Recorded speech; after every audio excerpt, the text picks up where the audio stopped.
তো hello brother, জানো তো আমার হাতে কোনো জিনিসই ঠিক থাকে না। আমি খুব ভালো তো, সেই কারণের জন্য এই সাইকেলটাকে আমি যতবার ঠিক না করি কেন ওই বারবারই লিক হয়ে যায়। আমি সাইকেলের দোকানে যাওয়ার আগে হালকা একটু ছোট্ট জোগাড় লাগিয়ে নিলাম, মানে একটা পাম্পার জোগাড় করে নিলাম। পাম্পার দিয়ে পাম্প দিলাম, দিয়ে হাঁটতে হাঁটতে রাস্তার দিকে ঘুরছিলাম, কারণ আমাকে দেখতে হবে পাম্পটা কতক্ষণ থাকে।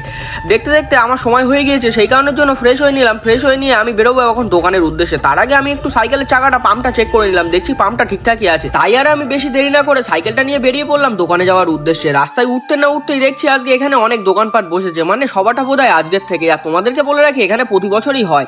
আর এটা হলো হুজুরবাড়ির মেন গেট, দেখো কত সুন্দর লাগছে। তারপরে 5 মিনিটের রাস্তা ক্রস করে আমি সোজা চলে আসলাম দোকানে। ঢুকতে না ঢুকতেই পেয়ে গেলাম চা।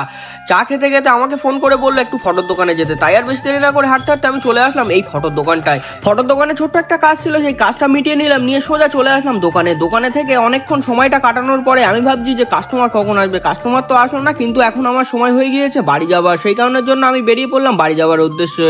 তো টাটা, দেখা হবে পরের একটা ভিডিওয়।